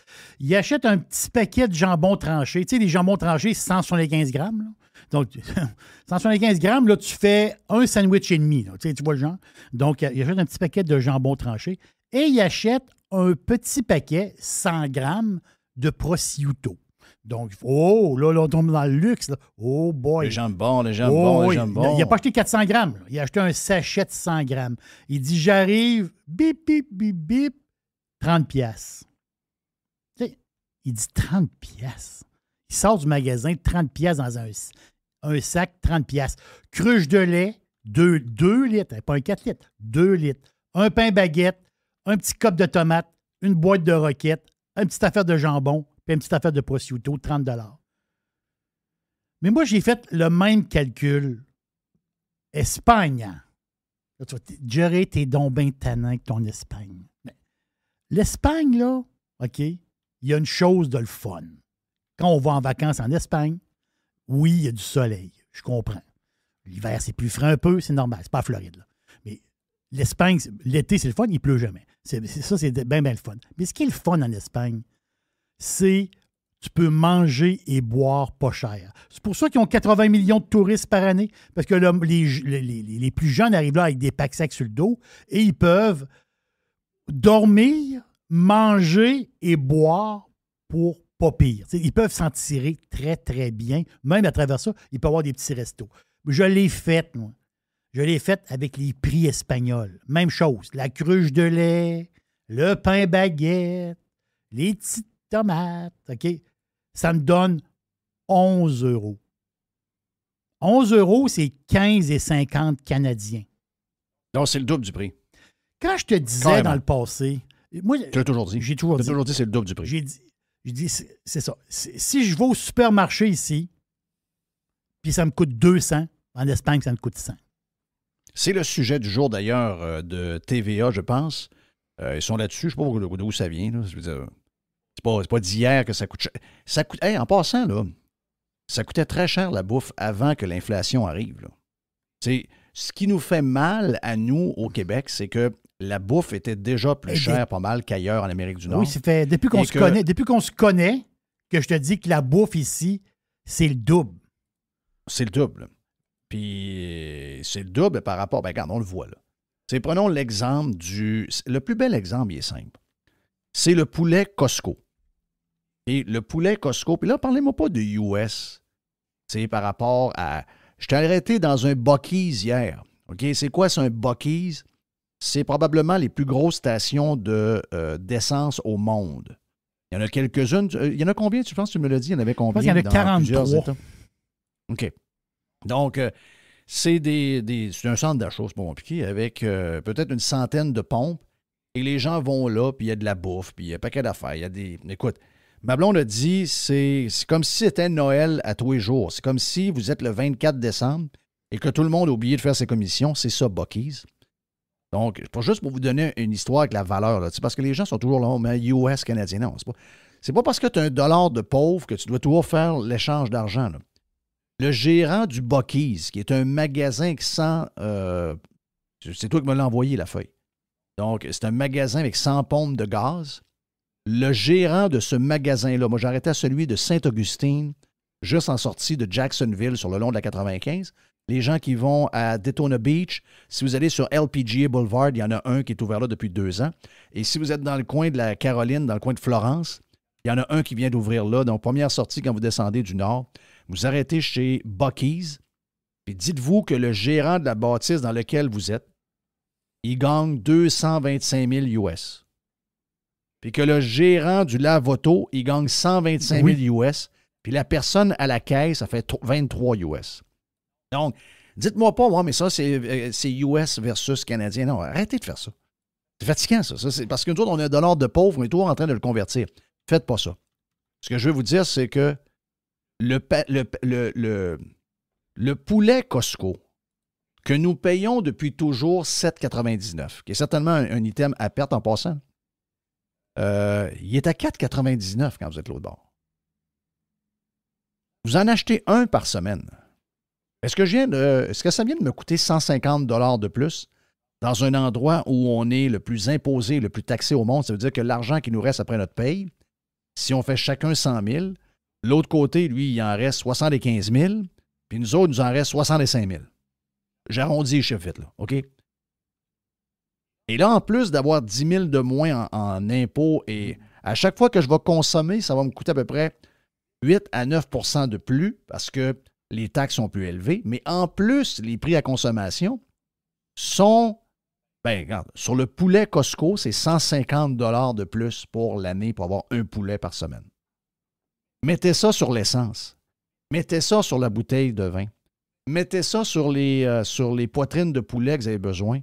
Mettez ça sur le 2 fois 4 litres de lait que vous achetez, qui est à 8,50 maintenant, mais qui ailleurs est à 3,89. Puis là, additionnez ça au bout. Ça peut juste faire une affaire. Faire que des pauvres. Je veux dire, l'inflation touche tout le monde. L'inflation, c'est à la grandeur du globe, mais nous, on se fait mordre les fesses en plus par le modèle dans lequel on est. Ça veut dire quoi? Ça veut dire que le modèle dans lequel on est, c'est un modèle qui a des prix planchers sur un paquet d'affaires, qui a un contrôle, entre autres, sur le poulet, sur le porc, sur le lait, les œufs, etc. Donc, ça fait qu'on paye déjà plus cher.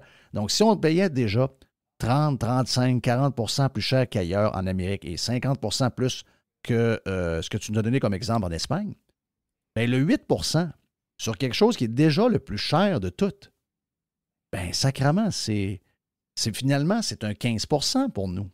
Parce que si on mettait le 8 % sur le prix que ça devait coûter, si, mettons, on payait le 4 litres de lait 4 $ au lieu de 8, bien, on s'entend que le 8 % c'est tannant. Là. 8 % ça veut dire que c'est 35 cents de plus. Mais là, parce qu'on le paye 8 $, bien, au lieu d'être 35 cents de plus, c'est 70 cents de plus. Je ne sais pas si vous me suivez un peu dans ma patente. Mais ça, c'est dangereux. Ça, c'est dangereux parce que quand du monde commence à avoir faim, à un moment donné, tu peux pas... À un moment donné, tu réduis ton montant d'argent, tu n'as pas plus dans tes poches. Là. Fait que si tu as 200$ par semaine pour acheter de la bouffe, tu n'auras pas plus la semaine d'après. À un moment donné, tu as un genre de limite. Mais ton 200$, quand tu arrives à la maison, il y a moins de stock d'un sac. Là. Mais là, quand on parle de 1 000 $ de plus, de ce que j'ai compris, là, ça serait 1 000 $ de plus pour la famille. Ça, c'est l'Université d'Alousie qui ont sorti ça, justement. Ils ont fait une famille de 4. Donc, 2 adultes, 2 ados. Hein, ils disent bien 2 ados. Un ado, ça mange. C'est 1066 de plus en 2023 par rapport en 2022 ici au Canada. Donc, ça représente 16 200$ dans l'année. c'est 313 piastres par semaine. Incroyable. Et moi, je peux te dire qu'il y a beaucoup de familles de 4 qui ne dépensent pas 313. Mais là, Ils vont se au priver, lieu de- Jeff, moi, ils vont se priver au coton. Ils vont manger des Mais pâtes. ce qui me fait capoter, Jerry, c'est ce qu'on vient de parler avec Yann Sénéchal. C'est, tu sais, mettons, moi, je suis au pouvoir et que j'aime le monde et que je suis branché sur le monde puis que je sais que de plus en plus de gens ont de la misère parce que là, on vient juste de parler d'un 1 000 $ pour la bouffe. Mais pour trimballer les enfants vers les sports, vers l'école, vers le ci, vers le ça, ça aussi, il y a peut-être un 500-600 piastres de plus ou 800 $ de plus d'essence qui est gaspillé par rapport à 2020. Donc, rajoute ça sur à peu près tout ce qu'ils consomment. Ils ont eu besoin d'un nouveau frigidaire. Finalement, le frigidaire qui était à 1000 piastres est rendu à 1400 piastres. Donc, là, on est rendu où on a étranglé financièrement les familles. Moi, je ne sais pas, là. Mais moi, si, mettons, demain matin, je suis politicien, la seule affaire que je veux, c'est aider mon monde. Moi, je veux pas... Mon but, c'est pas de protéger les lobbies. Mon but, c'est pas de protéger les syndicats. Mon but, c'est pas d'essayer de comprendre comment ça se fait que l'hôpital ne roule pas, dans le sens que je veux dire au gars qui gère l'hôpital, hey, organise-toi que ça roule sacrément. Il y a du monde malade, il faut que tu les soignes. J'aurais pas d'intérêt à toujours être en train d'écœurer le monde. Ben, là, vous savez, là, vous devez commencer à les magasiner qu'un masque, allez pas dans votre partie de bureau. C'est toujours en train d'écœurer le monde parce qu'il y a quelqu'un qui ne fait pas sa job dans un hôpital. C'est pas le problème du monde s'il y a quelqu'un qui ne fait pas sa job. Ben, c'est la même chose pour le reste. Donc, si tu vois que ton monde a un genre de panique un peu avec le budget, tu sais, je veux dire aux gens alentour de moi, dire, là, c'est pas le temps d'écœurer le monde. Fitzgibbon, ton histoire de courant, c'est pas le temps, OK? Relax avec eux autres, là. Laisse-les tranquilles. Fais ça différemment. Écœure un peu le monde avec ça. Ils en ont en masse, là. Des histoires d'argent, ils en ont jusque-là. On est sur le bord de commencer à les écœurer jusqu'au temps qu'ils pètent une coche, là. Crisse-leur la paix, OK? Même chose pour l'autre avec son hystérie, là. Il n'y a plus de ci, il n'y a plus de ça, puis il n'y a pas de... Là, ça finit. Moi, si j'étais premier ministre, en ce moment, la seule chose que je ferais, un peu comme je l'ai dit à l'ouverture, j'essaierais de ramener un semblant de vie normale. D'abord, saluer les familles, saluer les parents qui font des bonnes affaires avec les enfants, saluer les bons profs, saluer les gens qui sont impliqués dans le sport. Tu sais, d'essayer de mettre un genre de vie tripante dans place. Là, c'est anxiété sur le climat, c'est anxiété sur ci, c'est... Il n'y a pas une journée où il n'y a pas quelque chose qu'on va écœurer. Là, on le sait, là. Là, les caribous, il faut arrêter de couper des arbres. Les caribous, il faut checker les caribous. Parfait. Ça veut dire quoi? Ben ça veut dire que le papier de toilette va être plus cher, le papier de scie va être aussi cher, le bois va être plus cher, etc. C'est toujours une question de... Puis là, j'ai vu la presse aussi ce matin. Ouais, là, si on veut arranger la terre, là, la seule chose qu'on a à faire, c'est de mettre une taxe sur les véhicules et sur l'essence. Ben, il y en a déjà trop. Je veux dire, pourquoi c'est toujours des solutions pour... Les riches, là, le journaliste du journal La Presse, je ne sais pas comment il fait pour faire 120 000 par année, mais ça, c'est des gens plus riches. Mais comment ça se fait qu'ils ne sont pas capables de se mettre dans la peau de deux gens qui gagnent 35 000 $ par année, ou même 40 000 $ par année? 40 000 fois 2 à 80 000, regarde, c'est impossible d'arriver. Impossible au Québec d'arriver. Pourquoi ces gens-là ne se mettent pas dans la peau de ce monde-là et que notre but quotidiennement, nous tous, les politiciens, nous autres, les gens dans les médias traditionnels qui sont là tous les matins à se lever pour écœurer le monde, ce serait le fun que tout le monde se donne comme message de mettre la place un peu plus viable. Parce qu'en ce moment, chez nous, c'est pas restable. Là. Non, c'est pas restable. Ça peut pas être, ça ne l'est plus depuis un bout, mais là, on est rendu à un point de non-retour quasiment. Là. La personne aujourd'hui qui travaille puis qui s'en va dans une place pour aider les gens à avoir de la bouffe, est-ce que cette personne-là, dans 2-3 ans, elle va arrêter d'aller quémander de la bouffe? Ben non, elle n'arrêtera pas. Quand tu embarques là-dedans, t'es pauvre. Quand la spirale de la pauvreté, là, m'excuse, à moins que le gars travaille la nuit ou la fille, elle va se prendre 2 jobs, peut-être. Non, 2 jobs, on s'entend-tu que tu travailles, tu dors 8 heures puis tu en travailles 16. Là. C'est pas facile. Là. Mais monsieur, madame, tout le monde qui vont justement dans ces places-là, ils n'arrêteront pas d'y aller. Là. Ça, c'est des nouveaux clients. Regarde, je fais le lien avec les fameux frigos partage. Je ne savais pas que ça existait. Je trouve ça un peu drôle, mais quand même, tu dis que ça aide le monde. C'est une patente de pays pauvres. Ça, c'est-tu pays pauvre? C'est ici dans la région de Québec, juste ici, il y en a plein partout au Québec, même en région. Chaudière-Appalaches, là, c'est le festival du frigo partage. Là. Je ne sais pas comment il y en a, là, une méchante gang. Là. C'est pas 50. Là. Et juste ici, région de Québec, là, proche, là, il y en a 20. Non, c'est des frigidaires vides. Là. Ben, ils mettent un frigidaire dehors, avec le courant dessus. Puis là, si toi, tu as un surplus de bouffe, tu passes par là, puis tu laisses la bouffe dans le frigo partage. À un moment donné, quelqu'un qui est en besoin, de temps en temps, passe, ouvre le frigo. Ah, gars, il y a des beignes. Ah, gars, non, il y a Jerry mis des beignes. Ah, oups, il y a telle affaire dans le frigo. Tu me diras quel frigidaire? Oui, c'est ça. Je vais te dire, oui, c'est vrai, ça. Je vais aller mettre un paquet de beignes dans un frigo partage. Oui. Ah, c'est bon. Oui, je vais le faire. Je vais le faire demain. Mais là, le problème des frigos partage, le problème, c'est que le frigidaire est vide. Mais il est vide à double sens. Il est vide parce que beaucoup de monde vont piger dedans. Et il est vide parce que le monde qui met de la bouffe dedans, ils n'ont plus les moyens d'en mettre. Donc, le frigo partage va être vide tout le temps. Ça, c'est un signe de pauvreté. Ça, c'est un signe de pauvreté. Ça, là, c'est la vraie... Ça, là, Jeff, là, c'est la vraie souffrance du monde.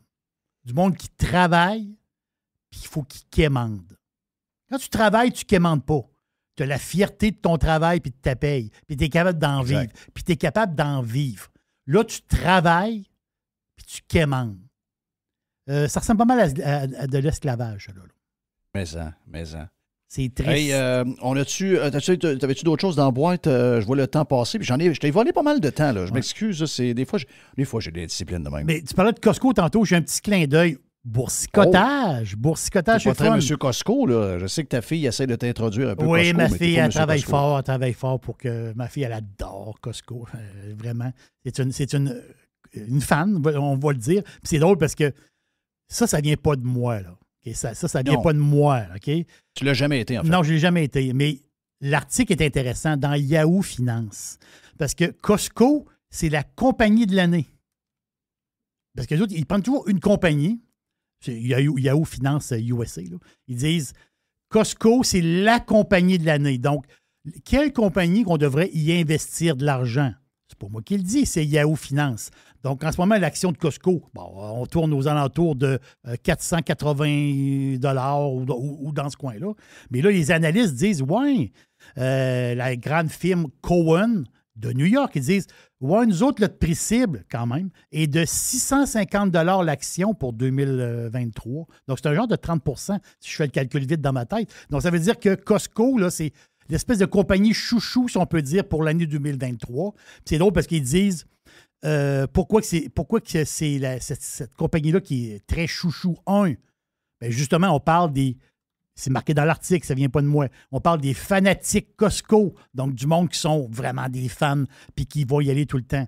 Le taux de renouvellement des cartes qui bat des records et le taux de satisfaction de la clientèle qui n'a jamais été aussi élevé. Donc, Costco, en ce moment, je parle de leur clientèle à eux autres, le monde le monde, il triple. Là. Le monde, il triple. Regarde, puis, c'est une compagnie qui a le cash flow.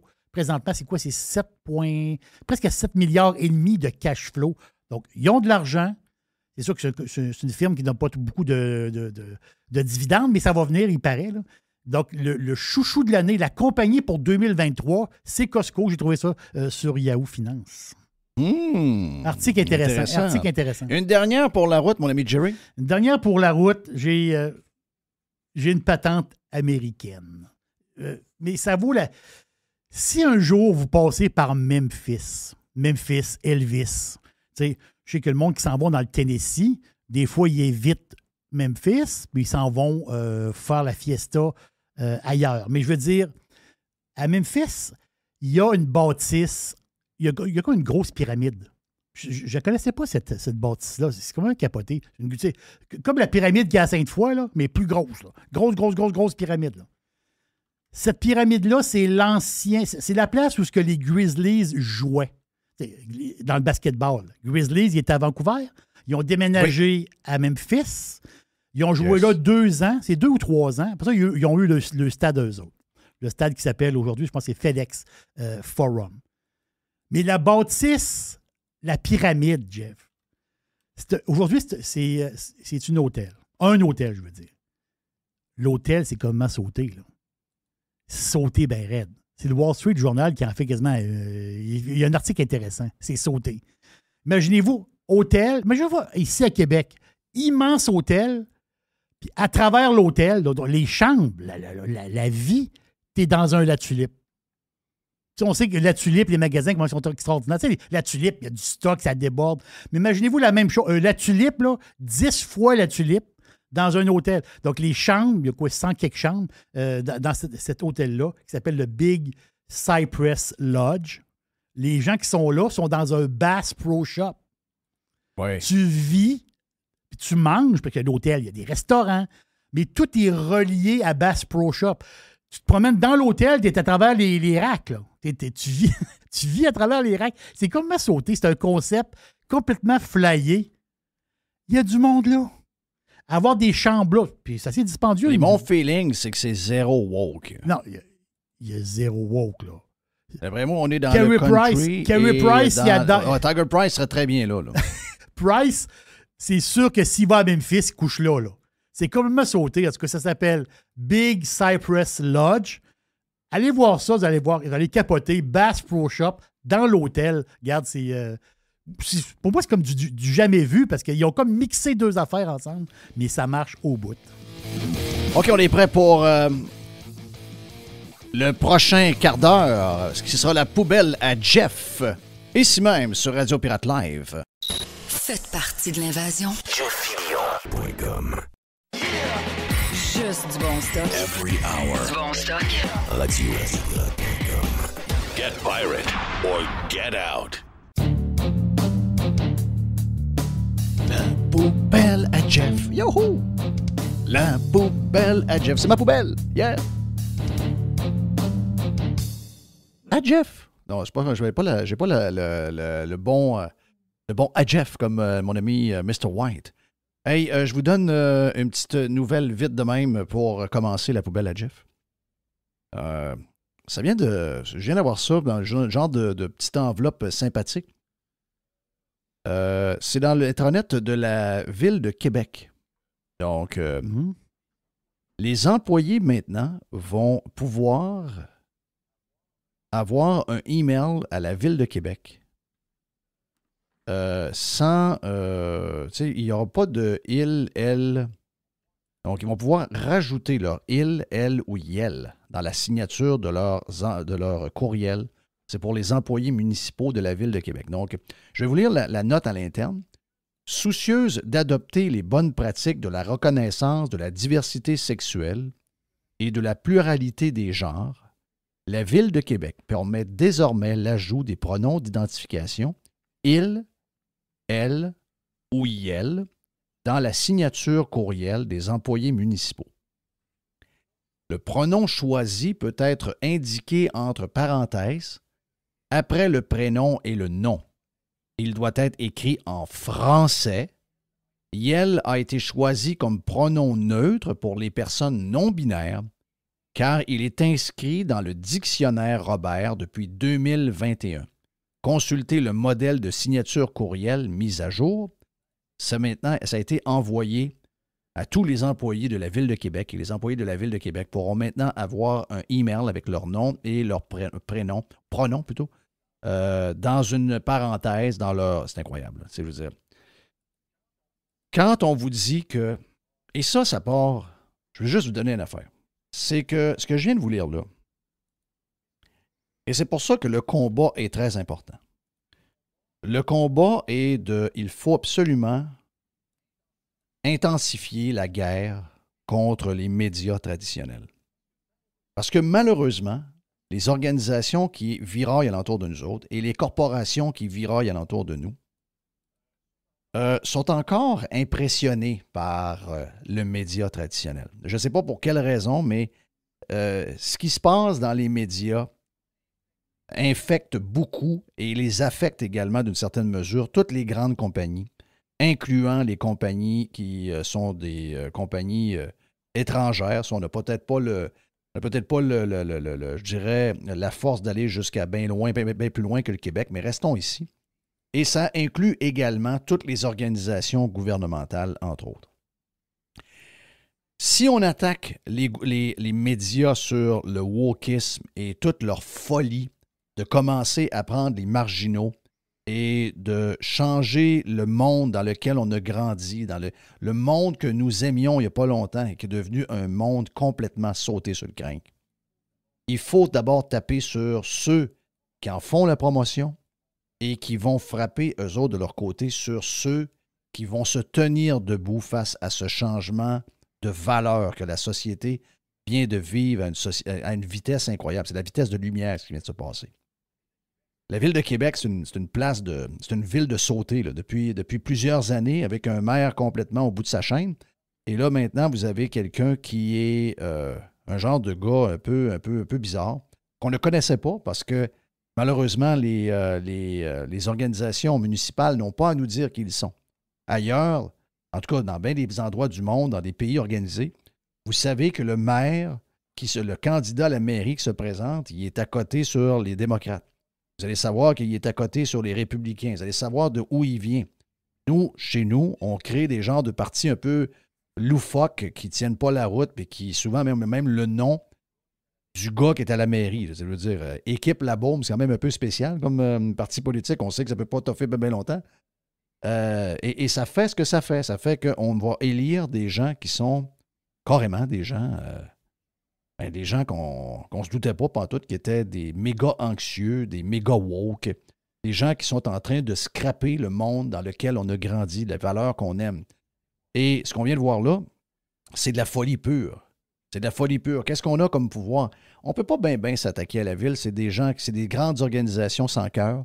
C'est des gens que, quand vous les appelez, vous n'avez pas l'impression qu'ils travaillent pour vous. Vous avez l'impression que vous leur devez quelque chose et que vous allez devoir, en fait, dealer avec eux parce que c'est eux qui ont le pouvoir entre les mains. Donc, sincèrement, même si on voulait essayer de changer quoi que ce soit, il est trop tard pour la Ville de Québec. La Ville de Québec vient de tomber dans la sauce du wokisme à tour de bras. Il est trop tard.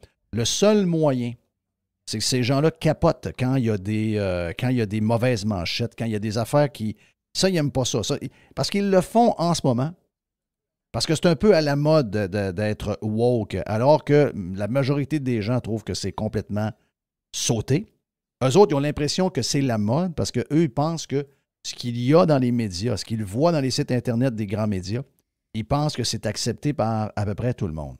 Ils sont complètement déconnectés de nous, ils sont complètement déconnectés de leur base.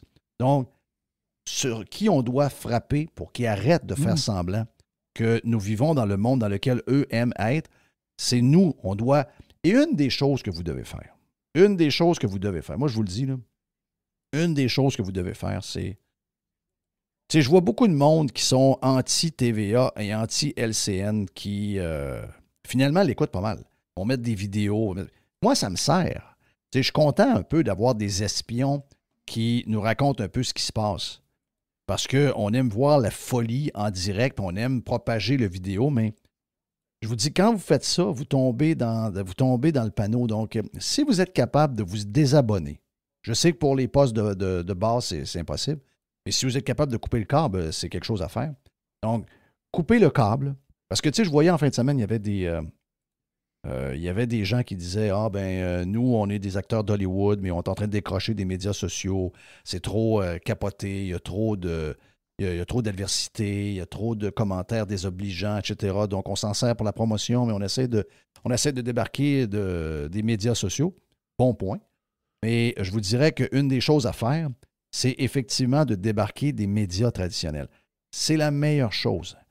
Ces gens-là, vous allez me dire, ouais, mais ils vont continuer de vivre avec les subventions. Ouais, à un moment donné, je disais, quand tu n'as plus d'impact, tu n'as plus d'impact. Là, à un moment donné, ça va finir. Il va arriver quelqu'un au pouvoir qui va finir le party. Et quand il n'y aura plus de subventions, puis qu'il n'y a plus de gens qui cliquent sur leur article, qu'il n'y a plus de gens qui sont abonnés au câble, eh bien, ça va se terminer. C'est le seul pouvoir que vous avez. On peut crier, on peut faire ce qu'on fait, c'est-à-dire dénoncer, puis essayer de brasser la patente un peu.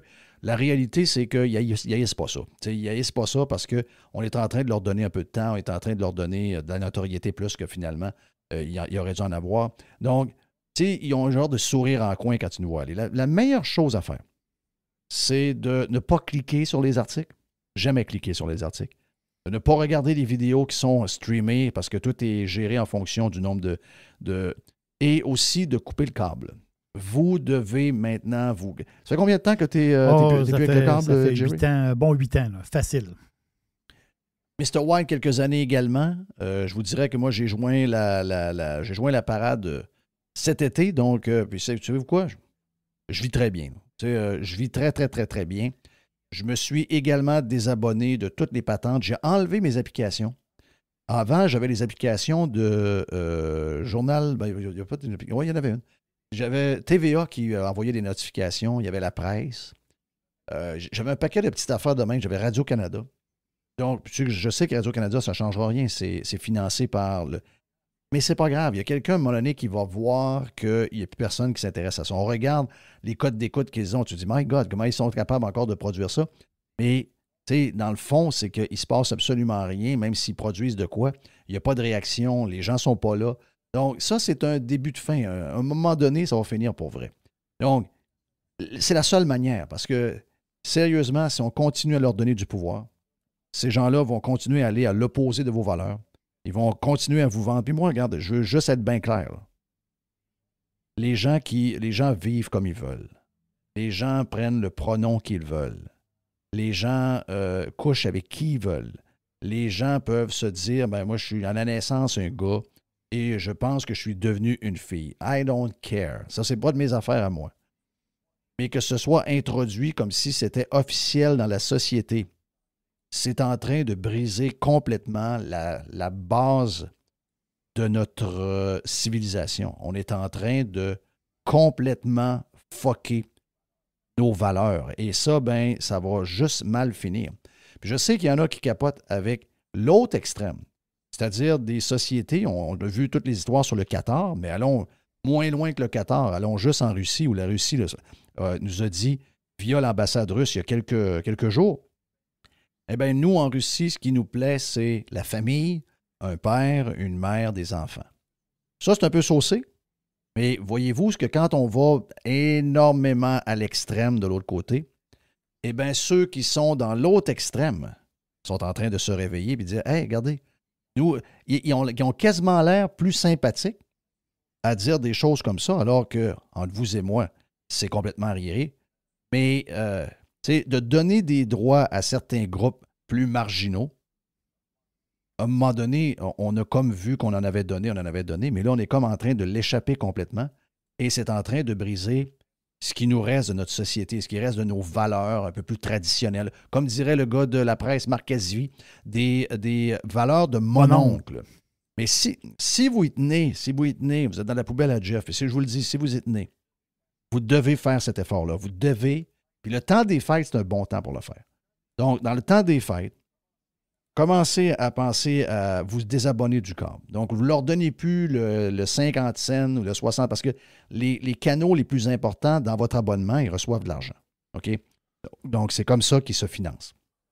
Si vous arrêtez de cliquer sur les liens, si vous arrêtez de commenter leurs affaires, il faut absolument vous décrocher de ces gens-là parce que plus on leur donne de moyens, plus on leur donne de clics, plus on leur donne d'écoute, et plus ils nous amènent dans un endroit où il n'y aura pas de retour. Donc, c'est le seul moyen. Les politiciens, écoutez bien, là, les politiciens, eux autres, le jour où ils vont se rendre compte que les gens ne sont pas où ce que les médias sont. Ils sont assez au vote, ils sont assez à la survie de leur job et tout ça, qu'ils vont finir par se virer de bord. Mais ça passe par les médias. Le wokisme est en train de complètement scinder notre civilisation en mille miettes. Et le seul moyen, c'est d'arrêter ça. Parce qu'on s'entend que le discours est un peu différent, même pas mal différent dans les médias. On s'entend que la Ville de Québec ne fait pas ça. Tu sais, la Ville de Québec. C'est quoi que ça envoie comme message? Qu'est-ce que ça change? Les gens qui sont Yale, n'importe quoi, il n'y a pas besoin de mettre ça dans leur email. Personne n'a demandé à ce qu'on s'identifie. C'est nos noms, on met nos noms, puis ça finit là. Je veux dire, si cette personne-là ne veut pas avoir son nom sur son email, ben, elle s'appellera Ville de Québec 4922 B. C'est tout. Je veux dire, il n'y a pas d'histoire. Mais c'est la pression des médias qui fait qu'on est rendu où ce qu'on est rendu. Et le seul moyen qu'on puisse empêcher ce qui est en train de se dérouler devant nos yeux. Moi, sérieux, je suis très inquiet. Très inquiet. Puis Tu sais, des fois, on est là, on pense qu'au Québec, c'est une... Non, non. C'est un mal qui part des universités, c'est un mal qui part des médias, c'est un mal qui a gangréné la société occidentale, particulièrement l'Amérique du Nord. Tu sais, des fois, on est là, on pense que c'est les changements climatiques qui vont nous tuer, puis que la Terre est en train de brûler. Moi, j'ai l'impression qu'il y a quelque chose qui va nous tuer bien avant les changements climatiques. Et la manière qu'on est en train de... On est en train de scraper tous nos, je dirais, nos repères. Nos repères, les repères. T'sais, on a parlé en début de show, que tu me parlais de Lionel Messi avec sa femme. Toutes les choses de mononcle un peu plates à leurs yeux. Quand on est en train de scraper ça, quasiment gêné de s'afficher avec sa femme, ses enfants, parce qu'on a une vie un peu plus traditionnelle, d'avoir un pick-up, d'avoir une vie normale, je vois le vert. Donc, Donc, le moyen, je vous le dis, là, dans la poubelle à Jeff, c'est un peu mon conseil de la journée. Le temps des fêtes, c'est un bon moment pour le faire. On commence le mois de décembre. On est dedans. C'est un bon moment pour faire des beignes, faire de la bouffe en famille, de se voir, de la vie ordinaire, finalement, qui a évolué avec, je dirais, avec le temps, qui s'est modernisé avec toutes les nouvelles affaires qu'on a créées, mais qui, dans le fond, est toujours la même. Donc, c'est une attaque contre la civilisation ou la société dans laquelle on a grandi. Et le seul moyen, en tout cas je pense, à moins qu'il y en ait d'autres, peut-être que je me trompe, et le seul moyen, c'est de complètement se dégager de tout débat avec les médias. Aucune écoute, aucun clic, aucun intérêt. Si vous avez des applications sur vos téléphones, enlevez les notifications. Sinon, quand on fait ça, on tombe dans leur piège. Ils adorent ça. C'est probablement ce qu'ils veulent. Peut-être qu'en dedans de ces compagnies-là, finalement, ils sont aussi anti-woke que vous, mais je pense que c'est bon pour leur business. Et on tombe dans le panneau. Donc, voilà pour mon conseil du jour, les amis. C'est un bon conseil. Est-ce que je suis. Non, mais est-ce que je suis en dehors de la traque complètement à raconter des histoires de même? Du tout. Est-ce que t'es quelqu'un d'inquiet?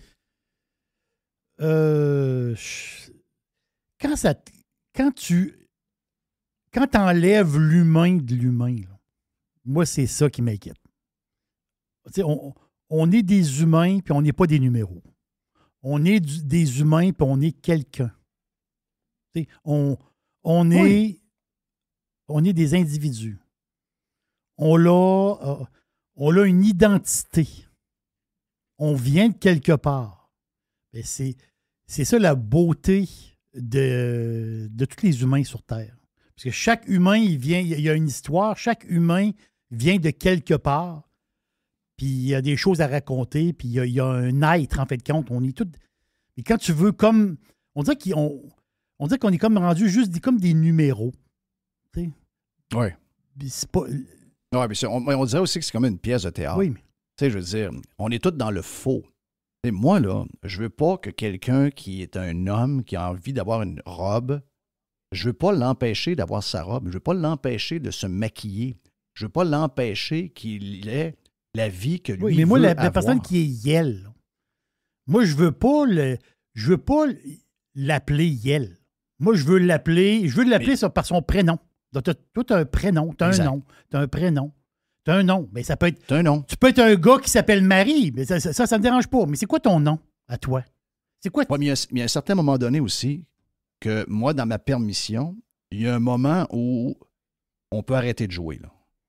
Il y a un moment où si tu vas pour un passeport, t'es un homme. Parce que t'es né avec un... Que tu l'acceptes ou pas, que ça te fasse de la peine ou je ne sais pas quoi, puis que tu sois mal, je veux juste que les faits soient... Que ça vaille encore quelque chose. Tu sais, il y a des choses qui sont...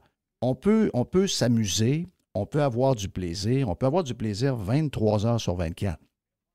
Mais à un moment donné, tu ne peux pas aller faire de la natation contre les filles. Tu es à 6'2", 200 livres, tu es un excellent nageur, tu n'as jamais fini dans le top 25 de ton groupe avec les gars, et tu ne peux pas gagner par défaut. Et c'est pas qu'on t'aime pas, c'est pas qu'on veut t'empêcher de nager, c'est pas qu'on veut t'empêcher de t'appeler le prénom que tu veux. Mais pour la compétition, ton nom, c'est Jean. Tu ne peux pas être contre Roxane. C'est injuste pour elle.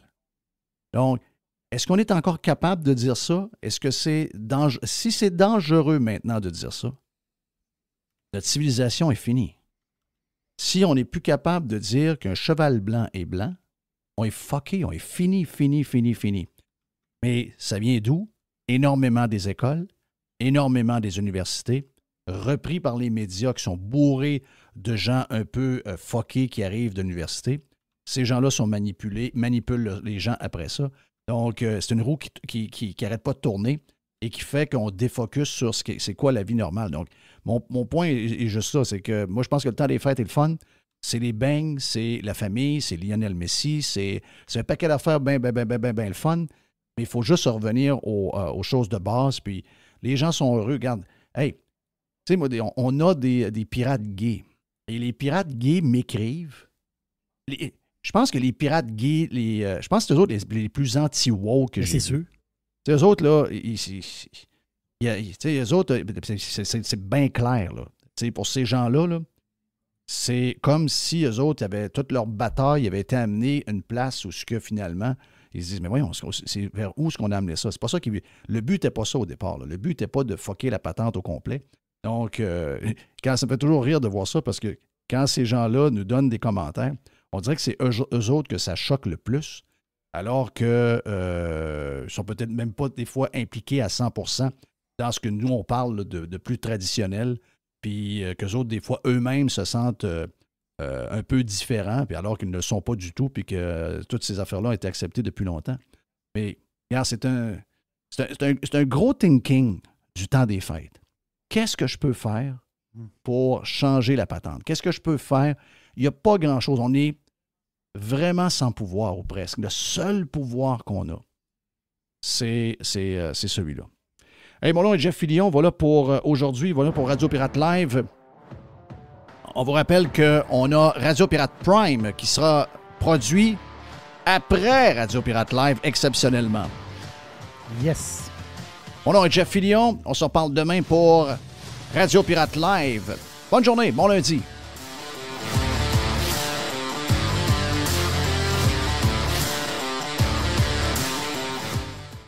Radio Pirate. Ah, mes chers auditeurs.